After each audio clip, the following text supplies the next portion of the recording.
What's up everybody, Nate here. Millennials over the last few years were finally able to purchase a home, except for many millennials are now regretting that decision. 82% of millennials that bought a home over the last few years are now regretting that decision. Now many of them are stuck and trying to figure out what to do next. So today I want to go over what exactly millennials regret about buying their first home and how you can avoid all of these mistakes for your next home purchase in the future. Right off the bat, millennials have had to deal with a lot of craziness over the last few years. We had a recession in 2020, and right now we might be in the midst of a second recession. So this is a really unprecedented time in American history, and it means that interest rates and wages, jobs, and inflation have kind of been all over the place. All of that was out of millennials' control. They don't control the economy, but they do control their own home purchase, and many of them actually got into a home all the way back in 2020 and 2021. The most common regret that millennials have when buying their first home is that they weren't educated enough about the home buying process. There is a lot that goes into home buying. You not only have to figure out the house that you want, which is a big decision in itself, you also have to figure out the financial side, and that can be very difficult if you don't know exactly what you're doing, which most first-time home buyers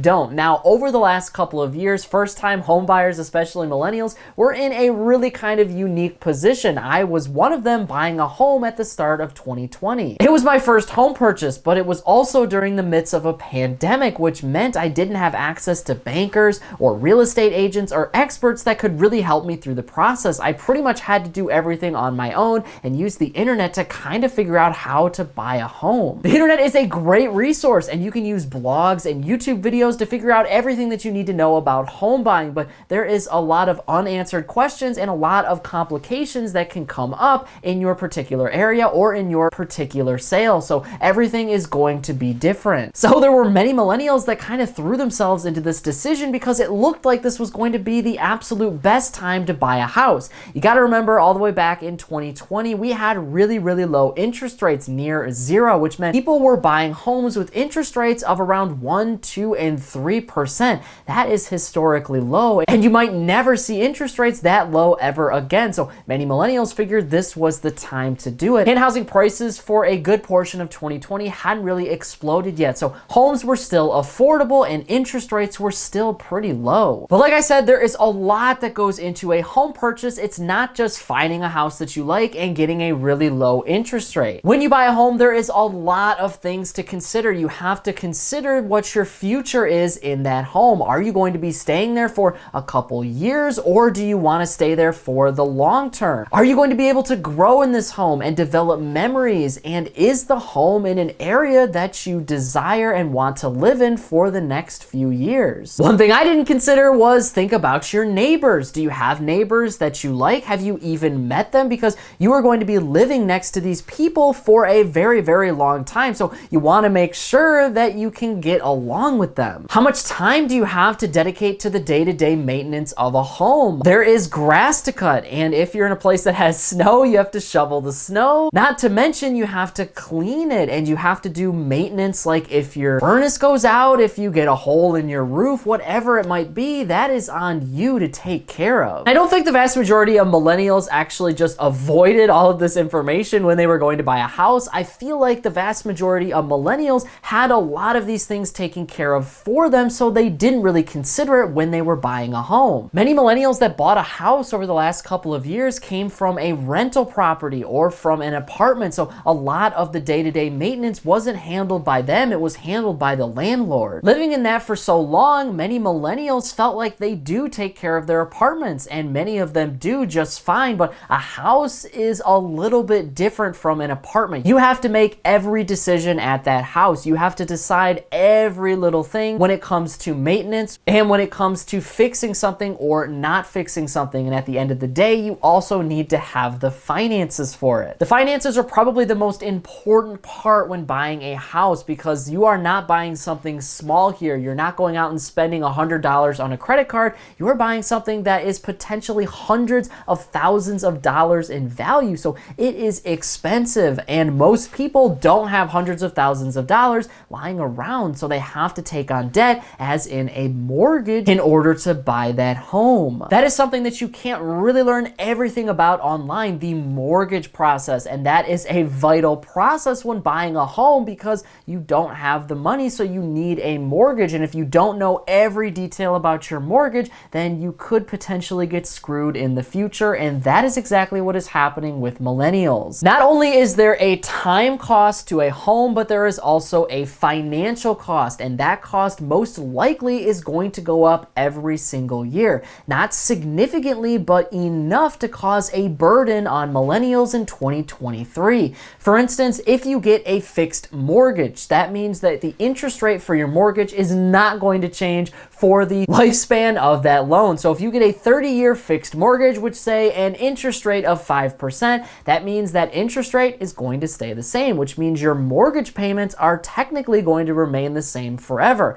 However, there are other things that will go up over time, like taxes and insurance. As the value of your home rises, taxes are going to go up. Your home is more expensive now. It's worth a lot more, so that means you have to pay higher property taxes. And because your home's value also went up, you also have to pay more in insurance because you have to insure a more expensive property. As these costs rise, you also have to have your income rise, or else now you're starting to go into the negatives every single month in order to afford your home. Many millennials are figuring this out the hard way. They bought a house and they could totally afford it in 2020, and the bank made sure that they could afford it in 2020. But now, 3 years later, all of these taxes and insurance are going up because of the huge boom we've had in the housing market, and now millennials can't afford their house anymore. And I feel like it's not that many millennials can't afford their house, it's just that it infringes on a lot of the other things that they want to do. Like, millennials want to go out and travel. They want to have money to put aside for their hobbies, but all of those things are getting taken away from because taxes and insurance are going up every year. Not to mention, the older your home gets, the more you have to pump into it. So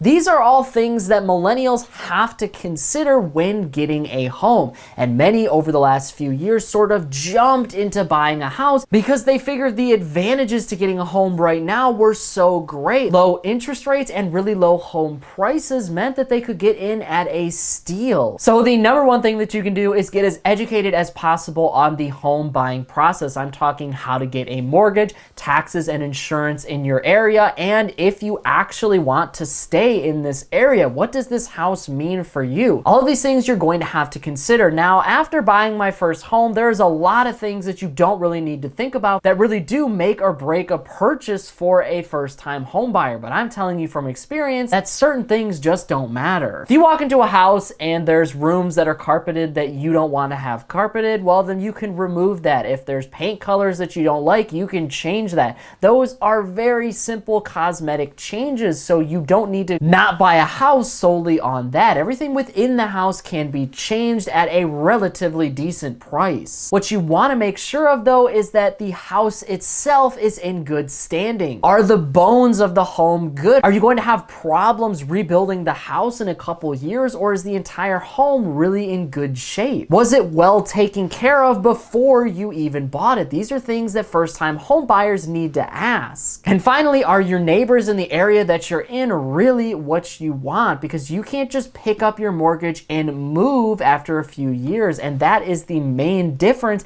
between renting and buying. Renters, if you don't like an apartment, if you don't like an area, you can pick up and leave after the lease is done. And that's really it. But for a mortgage, and when you buy a home, well, now you have to go through the entire seller's process if you want to buy a home, and it's pretty complicated. And right now in 2023, home values are starting to decrease a little bit, which means it's a harder of a sell for a lot of millennials to now sell their home. They are regretting their home purchase because the value that they thought they were going to have is starting to decrease. They don't want to sell their home at a loss. They don't want to sell their home for any less than what they think it's worth. So many of them are just stuck in this mortgage now with nothing to do. Mortgage demand has gone up a little bit in the housing market as of recently, but there isn't a ton of buyers out there right now. So that means that you could put your house on the market and it could be a full month or two before you actually sell it. Many millennials don't want to go through that entire process after just buying their home just a few years ago. So not being educated enough about home buying is something that you can definitely improve on your side. But the other major regret that millennials ran into over the last couple of years is actually paying way too much for their house in general. I mentioned before, but in 2020 and in parts of 2021, home prices weren't that crazy just yet, and home interest rates were actually really low too. So that meant that buyers could get in at a really good deal. But then the latter parts of 2021 came in, and then 2022, where there was a ton of activity and now everybody was buying houses. That sent the price of houses and the median price of a home well over $400,000, and things were getting way too unaffordable for most Americans. You could see then that there was a lot of inflation in the market. So to bring that inflation down, the Federal Reserve started to raise its interest rates, which directly affected the mortgage market and the ability for people to get a mortgage, because now rates were going to be higher and people couldn't afford to pay that rate. Rates went up from 0% all the way over to 4% very quickly, which meant mortgage interest rates were going up to 5% and 6% and even hit 7% plus at one point in 2022. So now you had sort of the FOMO, right? You had people looking at the housing market trying to figure out, well, if I don't buy a house right now, then I'm never going to be able to afford one, right? Because interest rates are getting out of hand and so are home prices. So I might pay a little bit more right now to get that home that I want, but it beats paying twice as much a couple years down the road or never being able to buy one. And that is a huge financial mistake. Now, I want you to have nice things and I want you to be able to afford and be able to buy the house that you want to have, but you can't push yourself financially in order to get that house, because now you're hurting your entire financial journey and putting yourself at risk of not being able to grow your wealth. A house is great, but all it does is cost you money. It's not an investment like many of us were taught growing up. Sure, you might be able to buy your house and then sell it for a higher value down the road, but we have seen, like in 2008 and even right now, that housing values do go down. So it's not a guarantee that your house is an investment, because housing values are always going to go up over time. They simply just don't. In addition, the house you live in is only going to cost you money, so it can't be an asset like an investment, because assets make you money over time. Your house is going to cost you everything in your mortgage and then all of the maintenance and then everything else that you need to do for it with your time. Sure, you definitely should be able to afford your house, but you want to buy a house because it means something to you. You want to grow old in it, right? You want to make memories in that home. You're not buying it for a financial reason. This isn't some kind of business deal. No, you plan on living in this house, and living is very much different than the financial side of your life. Millennials wanted to get the most bang for their buck. That's why many of them got pushed into the housing market, even though it was a little late, and they probably shouldn't have been buying homes at that point with really high interest rates and home unaffordability. But they were taught that a home was an investment, that it was going to make them money over time, so they decided to get one anyway, and that is a huge mistake. The number one financial lesson that you can take away from this is that you can buy whatever you want as long as you can afford it. Keep in mind that a house is expensive and you can't just leave it whenever you want to. No, you're pretty much locked in for the lifetime of your loan, or you could try to sell it, but that could take you down a rabbit hole after a while. If you want to buy a $500,000 house, then that's great. I'm happy for you, but buy it because you want to make memories and actually live in that home, not because you think it's some sort of financial asset that's going to make you money over time. And at the end of the day, we cannot control the economy. We don't know what is going to happen in the future. Like, you could buy a house today and then interest rates could be back to 0% in 2024. We just have no idea. I don't control the Federal Reserve. I don't control the federal government. And I don't control what bankers are going to do with their mortgage interest rates. That is why you cannot let those factors affect your home purchase.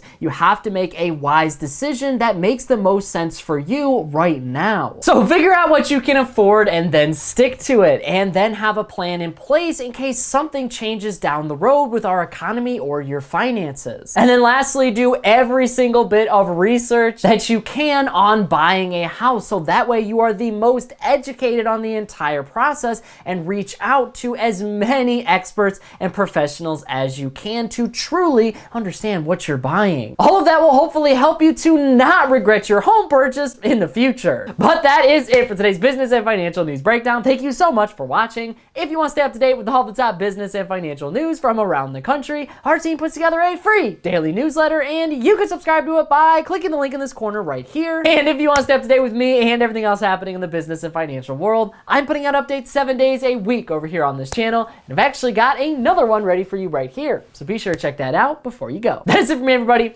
Be kind out there, and I'll see you all in the next one.